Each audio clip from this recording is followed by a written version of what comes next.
kalian semua baik-baik aja ya di rumah dan tetap menjaga kesehatan kalian dengan makan makanan yang bergizi seimbang. Nah, ada yang penasaran gak nih saya mau membahas apa kali ini? Nah, kali ini saya akan membahas tentang uji analisis yang akan saya lakukan tentang udang. Nah, sebelum saya masuk ke situ, perkenalkan nama saya Siti Nur Khalida. Saya mahasiswi tingkat 1 dari Poltekkes Kemenkes Pontianak yang akan membahas tentang udang.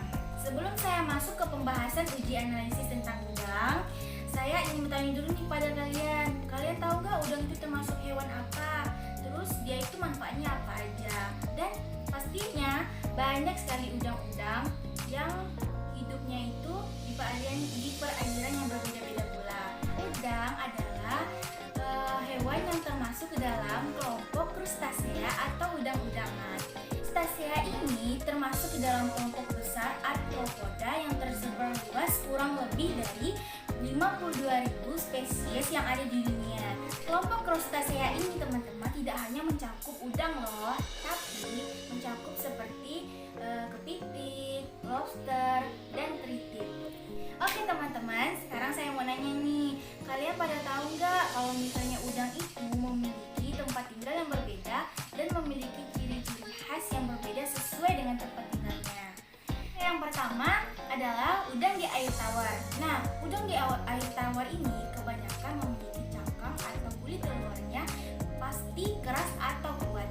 Dan kebanyakan dari udang yang di air tawar ini nih teman-teman pasti hanya memiliki warna biru dan hitam. Pasti warnanya gelap. Contoh dari udang air tawar ini seperti udang galah, udang api-api, dan udang banana. Yang kedua, udang air payau. Nah, udang air payau ini memiliki ciri khas yang hampir sama dengan udang air tawar nih teman-teman. Tapi udang di air payau ini memiliki warna yang lebih mencolok dan lebih beragam daripada udang di air tawar. Seperti warna hitam, warna hijau, warna biru tua, dan campuran antara hijau dan hitam. Contohnya seperti udang windu. Nah, kalian tahu nggak udang windu ini adalah udang yang sangat menguntungkan bagi para nelayan. Kenapa? Karena udang ini memiliki tekstur tubuh yang besar, serta manis, dan sangat banyak digemari oleh masyarakat. Yang terakhir adalah udang air asin. Udang air asin ini memiliki perbedaan yang besar terhadap udang air payau dan air tawar tadi. Teman-teman, udang air asin ini memiliki cangkang yang lebih tipis dan tidak terlalu tebal dari air tawar dan air payau tadi. Warna dari udang air asin ini cenderung lebih terang daripada udang air payau dan air tawar. Contohnya seperti udang dogel atau udang mangkak yang memiliki ukuran badan yang tidak terlalu besar namun memiliki warna pink kekuningan yang cerah. Setelah saya jelaskan tadi pengelompokan udang, jenis udang beserta habitatnya, sekarang saya akan menjelaskan kepada teman-teman tentang uji analisis yang sudah saya janjikan tadi. Oke teman-teman, sekarang kita akan memulai uji analisis terhadap udang, yaitu udang wangkang atau udang dogel yang akan saya uji nanti. Nah, sebelum kita uji nanti nih teman-teman, saya ingin memberitahu kalian nih apa tujuan dari uji analisis ini. Nah, yang pertama, kita akan dapat mengetahui bentuknya, aroma, warna, mata, serta lendir pada kulit udang yang segar atau yang segar dan tidak segar. Nah, selanjutnya kita dapat mengetahui berat total udang, berat dapat dimakan, dan berat tidak dapat dimakan udang. Nanti saya akan jelaskan ya teman-teman. Oke. Yang pertama, kita akan menguji udang yang segar terlebih dahulu. Di sini saya memiliki dua udang ya teman-teman. Dua udang. Yang pertama ada udang yang segar dan yang kedua ada udang yang tidak segar. Nih ya. Nanti saya akan jelaskan apa perbedaannya. Nah, yang pertama saya akan menjelaskan tentang udang yang segar terlebih dahulu. Coba lihat baik-baik teman-teman. Udang segar ini bisa diketahui dari warnanya. Warnanya lebih bening dan tidak merah. Berarti udang ini masih segar. Lihat. Nih. kepalanya juga masih tegap ya, kepalanya juga masih tegap dan tidak lembek. Nah, terlebih dahulu nih ya teman-teman, kita timbang dulu berat totalnya ya. Berat totalnya berapa? Berat totalnya 33 gram ya. Oke, berat totalnya 33 gram. Baiklah, selanjutnya saya akan menimbang berat yang tidak dapat dimakan ya. Begini cara menyiang udangnya ya teman-teman. Kepalanya kita ambil pelan-pelan. Pakai alas dulu. Pelan-pelan ya.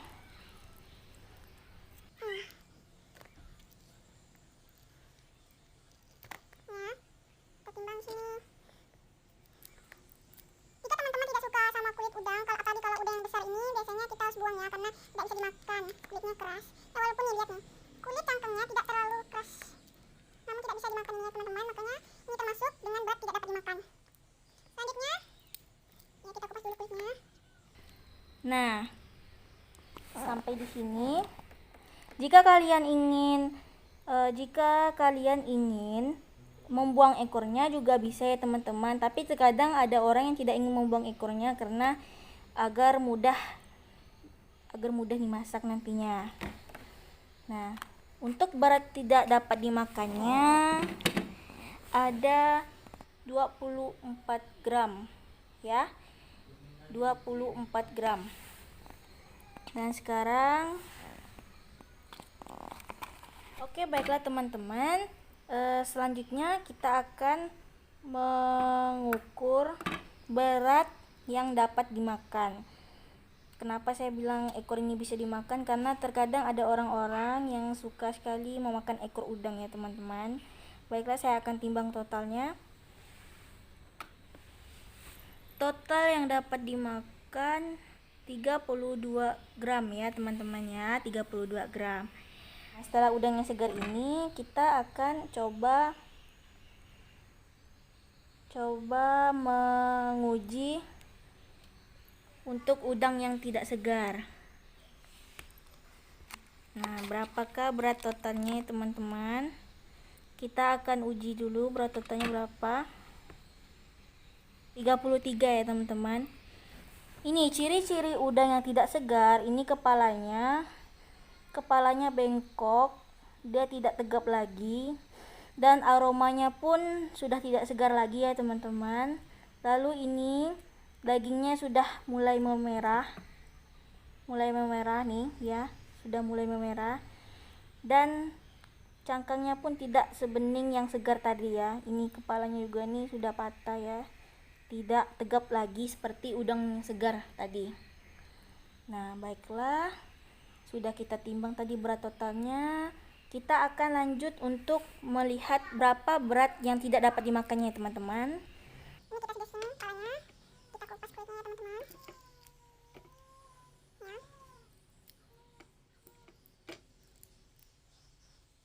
Nah, berat yang tidak dapat dimakannya ada 14 gram. Oke, 14 gram yang tidak dapat dimakannya teman-teman. Selanjutnya berat untuk yang dapat dimakan ya. Berat untuk yang dapat dimakan untuk udang yang kurang segar ini berapa ya? 18 gram. Oke. Baiklah, setelah saya ukur berat totalnya, berat timbangnya, berat dapat dimakan dan tidak dapat dimakan. Kalau misalnya udang ini yang kalian suka banget makannya ini memiliki banyak sekali manfaat untuk tubuh kita nih ya, memiliki banyak sekali manfaat untuk tubuh kita. Yang pertama seperti protein untuk membentuk sel tubuh. Nah, protein ini diperlukan untuk membangun dan memperbaiki jaringan tubuh serta memproduksi enzim, hormon, dan zat kimiawi tubuh lainnya. Lalu udang ini juga memiliki antioksidan untuk mengurangi peradangan. Nah, antioksidan ini Seperti contohnya itu seperti selenium ya teman-teman, yang dapat mencegah kerusakan sel dan penuaan dini akibat radikal bebas. Tuh banyak banget kan manfaat dari udang ini teman-teman. Ya. Oh ya, untuk tips saya tadi itu, ini kalau misalnya kalian memotong ususnya ini, itu sebenarnya hanya untuk pembersihan saja, tidak ada sangkut pautnya dengan kesehatan tubuh jika mau makan ini. Cuman tergantung ke kalian. Makanya jangan terlalu banyak atau jangan terlalu berlebihan ya teman-teman. Oke, saya lanjut lagi. Manfaat dari udang ini tadi ya. Yodium. Nah, yodium ini dapat mendukung produksi hormon kita ya. Peran yodium ini sangat penting terutama untuk mendukung kinerja kelenjar tiroid ya. Tiroid dalam memproduksi hormon. Nah, setelah itu udang ini juga mengandung asam lemak dan omega 3 untuk menekan risiko sakit jantung. Secara umum kadar asam lemak omega 3 pada udang yang tinggi itu menguntungkan. Karena apa teman-teman? Karena diperkirakan dapat membantu menurunkan risiko sakit jantung dengan cara menekan kadar trigliserida. Nah, oke, selanjutnya udang ini juga memiliki kalsium ya. Seperti saya katakan tadi, udang ini memiliki kalsium untuk tulang. Ini bagus banget untuk anak-anak ya teman-teman. Apalagi untuk kalian yang masih aktif dalam beraktivitas, ini sangat bagus untuk pertumbuhan kalian. Nih, terutama untuk anak-anak ini pasti harus suka sama udang ya teman-teman.